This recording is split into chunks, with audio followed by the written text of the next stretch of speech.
Hey everyone, and welcome back to the Digital Nomad World Weekly Lecture. I am Becky, and today I'm going to be talking with Darlin Lopez about video production. Welcome to Digital Nomad World, Darlin.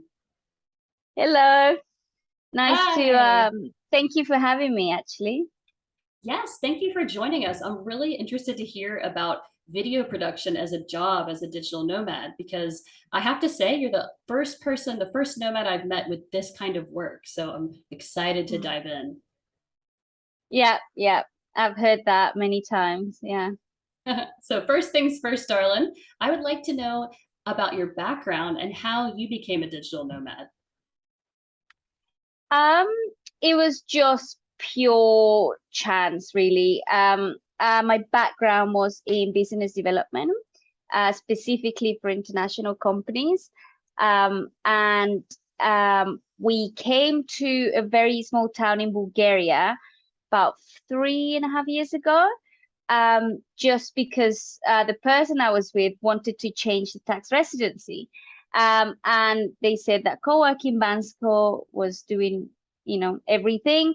So we came to Bulgaria, and then we met so many people, and everyone was doing all these different things. Then they were traveling and they were working, and it was a sort of like, you travel and then you're working, and then at the same time. And yeah, just people doing all these random things, and it just got us like thinking, wow, we could actually do the same. And then I went back to look for a job in London. But then I just didn't really wanted to work in an office again, because it feel like it really restrains your creativity, restrains you from actually thinking outside of the box. So yeah, just that's basically how we started to look for more places where these digital nomads would hang out, and then we met more and more and more, and yeah. I love that. I know there's so much energy you can get from being around like-minded people when you become a nomad, and Yeah, they, for sure. they can introduce you to jobs that you've never heard of either. Like we're talking about today. I hope we're inspiring Yeah. people with your story. Also, as Yeah, you for know, we're sure. going to talk about video production. And so I'm curious, how did you first get into this specific job that you're doing now as a nomad? Yeah, so like I said, I was looking for a job in London, and but at the same time I came across Fiverr. And someone was like, oh, you should just post on Fiverr to do, just reviews for products just until you get a job. Because at the time I was like, I don't think I could be a freelancer. I don't think I could deal with not knowing how much I'm gonna earn, not knowing, like, it's not very stable. So I was like, no, I'm definitely finding a job. But then I started doing Fiverr, and at the time Fiverr was just, I think it was just starting. And I started doing reviews for products, and I was just very good at it, like quite natural, I suppose, very critical about what I was reviewing. And all of a sudden I just got all these orders, and after 2 months I was like, wow, I've got so many things to do, to review, to work. So I think I'm just gonna quit looking for a job, and then I'm just gonna do this full time. So that's how it started, and from there it just developed into doing, from doing testimonials, to doing unboxing, then to doing spokesperson videos, then to do product videos for Amazon, and it just expanded from there, really.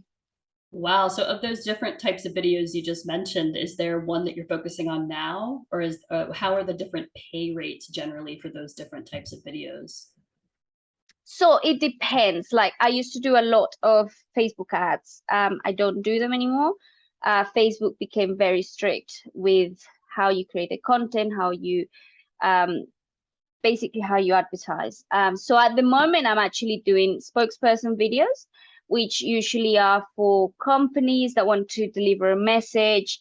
They want to promote a sale, or they want to say something, send a message about Christmas, Mother's Day, something that they want to send to the company. So it's like giving the company, I suppose, an image, having an actual person communicating that to the customers rather than just an ad. And I also, at the moment, I'm creating UGC videos, which I didn't mention, but yeah, they're completely different. And they are usually for TikTok, for Instagram. So they are purely product-based content. But yeah, that's the two ones that I'm mainly focusing with, because I'm working with specific brands now. Okay, so what is a UGC video? Is that user generated content? Yeah, yeah. Okay. So it's very broad in terms of the type of things that you can create, but it's very creative. It depends on obviously the product, the service, it depends on the target audience. Yeah, it depends on who you're targeting. You can be very creative in your ads. And also they're mainly used in TikTok. So with TikTok at the moment, it's basically similar to what Facebook was about 8 years ago, that you could create so many things and nothing gets blocked. There's not that many regulations with it. You could reach a lot more people with TikTok and with the ads than with Facebook ads nowadays. That's amazing. So you mentioned Fiverr.com. Is that still the main platform you're using, or how are you finding your clients now? How has that changed since you started? Since I started, I think mainly word of mouth, I would say. So, for example, when I still do product videos for Amazon, a lot of the FBA people kind of stick together, or they have the kind of they're always learning from each other, right? So they always recommend someone, or someone's like, oh, someone's recommended me you, or it's basically word of mouth. Recently I started with Fiverr again because I stopped for a while. But yeah, I recently started with Fiverr, and I also have my website that I give out to people and they contact me through there. So yeah. Okay. So are you on in some Facebook groups that are related to FBA, or is this coming through an account that you have on Amazon when you're mentioning that you guys stick together and refer each other? Yeah, yeah. Also, there is on Facebook, I mean, there is a lot of groups with content creators, and there's UGC content hubs. There is Amazon content creators. So there's a lot of groups that you can add yourself to, and people would post, oh, I need a video for this product. Could be UK based or American based, so they can send it depending on where you are. But yeah. Okay, cool. So when you first started, do you remember what your very first video was that you had to make, or some of those early videos? And I'd like you Yeah, to for take us through sure. like how you planned that video. Like I'm wondering if you normally get a lot of guidance from the client, or I mean, I'm sure it varies, that you get a lot of leeway to think about how you're going to present that video. But yeah, let's first talk about some of those first videos you did, what you were asked to do. Yeah. So the very first one, I remember it took me, I think, about 4 hours or 5 hours, because I was super nervous. I didn't know what I was doing, and at the time I was in Bansko. So, as you know, Bansko is a village. It's a town, but it's a very small town. So you couldn't really go in and find. I'm gonna go and find a green screen. Couldn't find it anywhere.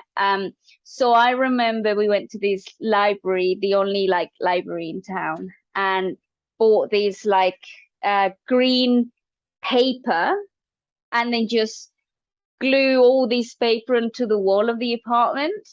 And I didn't have any lighting, so I basically had to wait until the light was at the right angle facing the apartment so I could get the proper kind of lighting. And at the time also, I wrote the script on a big piece of paper. So I would like be reading it, because the paper would be like up behind the camera, and I would be reading it, but it was really slow and I was moving my eyes a lot. And it just took me forever because I had to edit everything. And I also had to, I would talk and then I would be like trying to read and then I would continue so I wouldn't have to edit so much. And it took me forever. But yeah, just slowly as I've been traveling, I've got different things that kind of help me. Now I just have like an earpiece, and when I do my spokesperson videos, I pre-record the script and then I'm listening to it. So I don't need to look anywhere. I just look straight in the camera and I'm talking, and it's much easier because I'm listening to myself and I'm listening to the script. So I'm just basically talking. I don't need to look anywhere else. So that has been super helpful to do videos fast. Also, I carry a green screen with me when I'm traveling. So at home, I have a proper green screen. But when I travel with, so this one, you can get it on Amazon. It's not that expensive. I think around £30, and it's a green and blue screen. Oh, And wow, it two just colors. like, yeah, and it opens up and it pops. Let me just Yeah, show you. this is so cool. We've got some video here of this. Yeah. Okay. And it just kind of, it's quite big. I mean, it pops up and then you kind of, yeah, I take it with me everywhere, and you just put it behind when you're speaking, and yeah, you just crop the everything and you edit the rest. But yeah, it's really useful when you're traveling because the bag is not big itself. And also obviously with all the lighting equipment, I have this, which I used to travel with some really big photography lighting, and they used to break because obviously when you check in your bag, they're not very careful with everything. So it used to break all the time. So now these ones are super useful because you can just put them everywhere. And also if you charge them, you don't actually need to connect them. So yeah, it depends on like where I'm going and how long I'm gonna stay. I mean, this is another one that it kind of connects to this, and then you can just take out, and in case I need to film some like products or something. But yeah, you change the light and it's very bright. Oh, Um, wow. but yeah, these are like little things that as I travel, I've kind of looked for. So now my home base is Bansko, but if we're going somewhere for like 3 weeks, then I usually will take my equipment with me because I work. But yeah, like things like these are super helpful to have if you're doing product videos. But yeah. That last product you just were holding, what would that be called? Because it's lights, but it looks like it has other functionality. And what's the brand? What are the brands on the? I saw the brand for the Um, green screen, but how would you Yeah, for find this these? one is Godox, is a very famous brand for photography and for video lighting. And then this one, I really like these ones are actually my favorite. They call Andor. Andor. Okay, You I can, can see that. Yeah. yeah, you can find them on Amazon, and I love them because you charge them and they last forever. And they have different, so you can make them super bright or less, super bright or less bright or less bright. Basically, they last forever, and yeah, you can take them with you anywhere. And also, they're tiny, like very, very small. So small Awesome. and powerful. So And yeah, what kind of and this earpiece or what kind of earpiece brand do you use that you were mentioning that where it's reading the script to you? actually I just use oh, I don't remember the brand, but I would say any kind of um even AirPods, like Even AirPods, you could okay. use them. I mean, you could just, I usually just put it behind and I just put my hair on this side so you don't really see it behind. But anything that doesn't really have a cable Okay. is good. And also the microphones.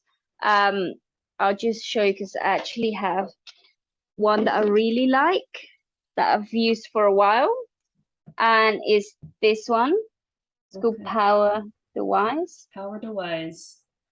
Yeah, 3D I've project. gone Okay. through microphones so like Oh yeah, tell me about every it. month because they Yeah. break so fast. They stop working all of a sudden. I have to be so careful with how I fold them just because they just stop.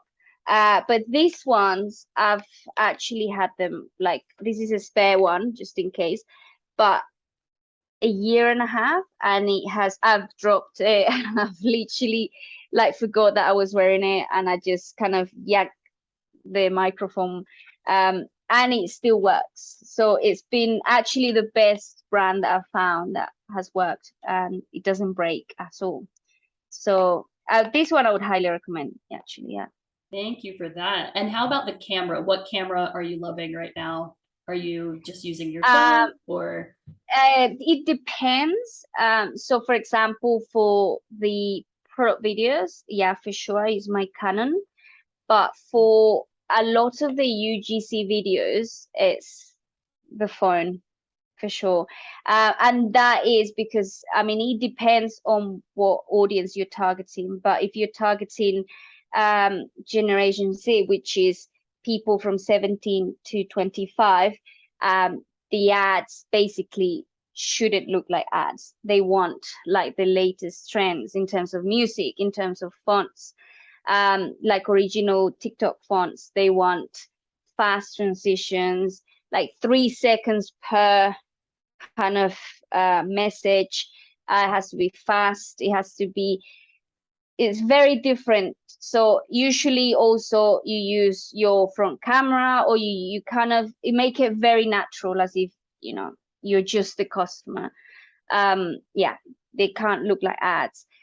If you're more into millennials, which is 26 to 45, 45, they're a lot more into details. So again, I mean, this phone is amazing.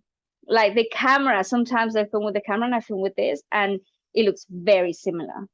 Um, Actually, at nighttime as well, this is amazing. But yeah, I mean, it depends. Like if I'm filming a lot of detail and close-ups and stuff, um, I like the phone as well. I actually prefer the phone than the camera, to be honest. It's very similar in terms of the quality. Um, you just have to have the lighting has to be right for it to film perfect. If that makes sense. You I just can have to play imagine. with the lighting, and then the quality would be very similar to the camera. All right. So I think I'm getting a sense. I was going to ask you if you see any new trends in video, and if so, what? But I am getting a sense like fast is one of them, like faster cuts, quicker It videos. de- Don't know. it depends. Yeah, I mean, it depends on who you're targeting. Like Generation Z is very, like I said, very fast, very TikTok trends, music, very fast transitions. Um, Whereas millennials are a bit more, they want the information. They want to know if it's sustainable. They want to know if it's actually going to help them, if it's good for the environment. They want to know all the information, and they just want to know more. Obviously, they have a lot more money to spend. And then you have the older people from like 44 to plus 65 that they call the boomers, and the ads are a bit like a very not very slow, but they're slower for sure, and they love storytelling, and they love like information, but they like for example, I did a video not long ago, and it was for headlight, and the video started with, I can't remember how, but it was like Ryan went on a hike and he goes running every day. But it got really dark and he didn't see the car coming, and the car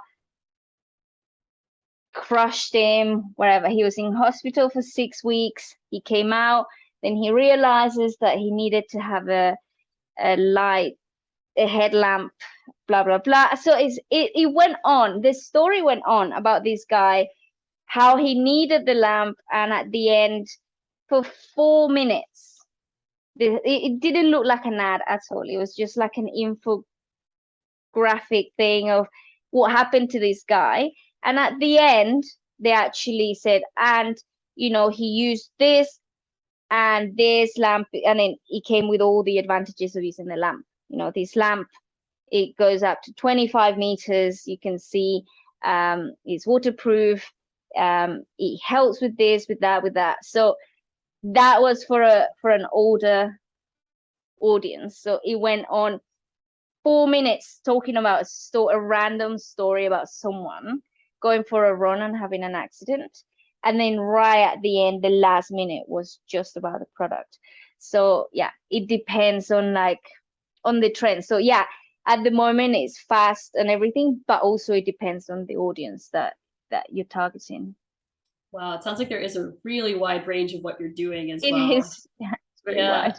Do you normally write the scripts and come up with these concepts, or how much support are you given by the client or guidance? I think I've just been running ads for so long that now, when I know the brand, or like just by them giving me the website and showing me the product, I just come up with ideas. It depends. Some brands are very specific on what they want to target and what they want to do. Other ones, they're like, I'm not sure, and I would help to do the kind of strategy of how they can, where they can use the ads, how to do the copywriting, the ads and everything. And then but I charge for that extra, obviously. I was going to ask you, like, how much of this process are you doing yourself, or have you outsourced any parts of this video production to other people as part of like working for you under your company? Yeah, I used to outsource everything. But now with the UGC, I don't really need to outsource. I just kind of they're very easy for me to do because I've been doing it for so long. Same with the spokesperson. It takes me 5 minutes to film and around 5 minutes to edit. So it doesn't take me long, but that's because of the practice and how long I've been doing them. But in terms of if a video needs graphics, if it needs special effects and stuff, I do work with someone and I send her the videos that need this type of graphics and special effects, and she does them for me, and then I send it to the client. Okay, so I imagine that's where these groups that you're in can also be really helpful, is like people have different skills or they can refer you to a graphics Yeah, person, things like that. yeah. I mean, I've been working with this girl for around 2 years, so she already knows. I don't need to say anything. She already knows how my style, how I work. I'll just send the video and say that needs to be done, that needs to be done, and then she'll send it back, and then I say, oh, that needs to be improved, or that needs to change. But yeah, it helps to work with someone in the long term because they know how you work. It's very hit and miss when it comes to editing, because sometimes you will get someone and they would be, yeah, I'm fine, I'll do this. And then you're waiting 2 days, 3 days, and you're like, where's the video? And then, oh, there's this problem, or oh, I couldn't do it. I'm gonna cancel the order because I don't know how to do it. So it's very actually it's very difficult to find the right reliable person to do a good job, Oh yeah, basically. those people are like gold. Don't let them go Yeah, once you find them, and then you can, like you yeah. said, you almost like think for the other person after a while. So that's Yeah, yeah, very solid when you're getting into this line of work, for sure. yeah, for sure. Yeah, yeah. So on average, when you're not on vacation, how many videos would you say you do a month? Um, that depends. So when I go to England, I actually have a lot of clients who every time I go, they'll be like, I'll send you the product straight away. And in England, I used to do like 3, 4 product videos a day. Like it was crazy, like the amount Wow. of if you live in England, the amount of work that you get because of the shipping. Now, because of Brexit and everything, it's like easier to get it sent to Europe. But on average, I could do like, it depends on what I'm doing. If it's product videos, obviously it takes me longer, but if it's spokesperson videos, I can film like 5, 6 in a day, 7 even. Like once the studio is ready, then I just need to pre-record myself and then but again, that's just because of practice. It used to take me so long. Wow. And now I have to ask a question, which of course you don't need to answer fully yourself, but I know you started on Fiverr.com. So I think people might expect they were getting paid like $5 for a video, $10 for a video. But on average, what do you think you can expect to make as you get into different clients and grow over time? If you're fully committed, I mean, there's different things, right? You have to reply fast when they message you. You have to be on time. You have to over deliver. So you have to deliver really high quality work. So you get those really good 5-star reviews. And with Fiverr, usually they rotate people, like the new people. And when you're on the first page, you have to make the most of it. But when you're really into it, I mean, it used to be like 6,000 US a month Mhm. on That's great. average. That's more Like, than enough to be a nomad it, and go yeah, to for sure. places. Yeah. Yeah, for sure. It'd be like I would say between 4 to 6, depending on obviously how fast you are, how good your work is, and how your statistics are with Fiverr. Because if you're slow, if you cancel your orders, then it really puts you down, not on the first page. And it can be harder to get people to message you if you're not replying fast, if you're not, doing everything. Yeah, but I also love this video production role because it's such a needed, like a needed product these days, and video is growing so much and so fast. And like as you said, even shorter and shorter videos are happening. So the skills that you have and that you've built up over time are very transferable and I think very much in demand. Oh yeah, definitely. Although this summer at Nomad Fest, one of the guys was showing an AI, and she is basically a spokesperson, and they would give the script, and this AI it would deliver a spoken, as if he was a person talking, and I was like, "Ooh, that's half of my work that's gonna be replaced." So, I mean, there's still a long way to get there for the AI to get perfect, but still, it's there already. So, That had to yeah, be slightly terrifying, but also an eye yeah, opener for for yeah, the for sure. future. I think all of us, nomads or not, we're always having to evolve and keep at the Yeah, forefront of what's going on, so we can keep making income in many yeah, different ways. So I'm yeah, sure for that sure. your knowledge that you've amassed as well, like you could even make courses or like use those Yeah, at the skills moment, I'm for going the to, products. yeah, I think at the moment I'm going to go towards more of helping business with the strategic side of the ad creation, Okay. rather than creating, because I've created so many, and I've helped a brand recently, and I was like, oh, I'm actually really good at, because the information is there. So So yeah, I think that's the next thing, is just helping brands, but with the strategic planning side of things. Yeah, like that's what's so great about building up a skill. Then you have all Yeah. these different ways you can go with it. Well, Darlin, if Yeah, for sure. people want to follow you, where can they go or connect with you to perhaps have you be their spokesperson in a future video? Sure. I mean, I have my website, which is darlinlopez.com. Okay. And there you can contact me, or Instagram. I don't really post any of the content I create because of the brands. The brands that I work with, they don't want the content to be out there because there's a lot of um, people stealing content within the same products and the same brands, I can different brands, the same imagine. product. So, but yeah, that, or you could just follow me on Instagram. It's Darlin129. Darlin129. Okay.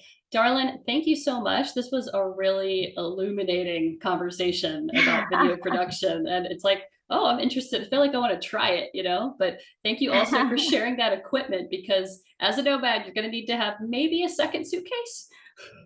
Yeah, for sure. Yeah, yeah. All right. Well, Well, thank you thank you for having so me. much. Yes. Thank you for joining us. And I will see you again Thank you. soon. Yes, thank you. Bye. Bye.